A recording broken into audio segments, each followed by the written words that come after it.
হয়ে সন্তানের জন্য ত্যাগ করব, সেটাই তো স্বাভাবিক। কিন্তু আমি আমার কর্তব্যে কোনো ত্রুটি কখনোই করিনি। সেই ছেলে যে আমার বিরুদ্ধে এরকম করবে, আমার বিরুদ্ধে যাবে, এটা আমি কোনোদিন স্বপ্নেও ভাবিনি। এবার থেকে আমাদের শুধু ভালোই হবে, এই বিশ্বাসটা রাখো। আসমান এই তুলির বিয়ের জন্য আটকে গেছে, নাহলে তোমার ঘরটা খুঁজে দিত। তাও এর মধ্যেও ও অনেককে বলে রেখেছে। তুমি আবার দাঁড়াবেই মা, এটা আমি জানি। দেখো, এবার তোমার দোকানটা পাড়ার ভেতরে ছিল, কতই বা বিক্রি হতো। এবার দোকানটা পাড়ার বাইরে হবে, আরো অনেক বিক্রি হবে। তুমি একদম কিচ্ছু চিন্তা করো না মা। চিন্তা করে আর কি করব? একটাই ভালো লাগা, তোর শ্বশুর বাড়ির লোক তোকে এত ভালোবাসে। তুই যে ওদের মন জুগিয়ে চলতে পারছিস, ওরা যে তোকে বুকে টেনে নিয়েছে, এটা দেখে খুব আনন্দ হয় জানিস।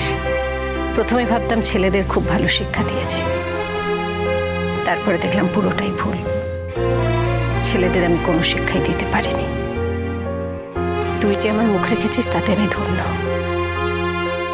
তোর বাবা আমাকে যতই ভুল বুঝুক, একটা দিন উনি ঠিকই বুঝতে পারবেন যে আমি কোনো ভুল করিনি। আসমানের মতো ছেলে হয় না। কি আমাকে নিয়ে গুজর গুজর ফুসুর ফুসুর হচ্ছে মনে হচ্ছে? সব সময় তো তোমারই নিন্দে করি, সেই জন্য মেয়ের কাছে তোমার নিন্দেই করছিলাম। ও আচ্ছা, সে করুন, যত ইচ্ছে আমার নিন্দে করুন, কিন্তু কি বলুন তো, সেই নিন্দে করতে করতে আমার প্রশংসাই আপনি করবেন। তোমাকে আজকে খুব সুন্দর দেখাচ্ছে।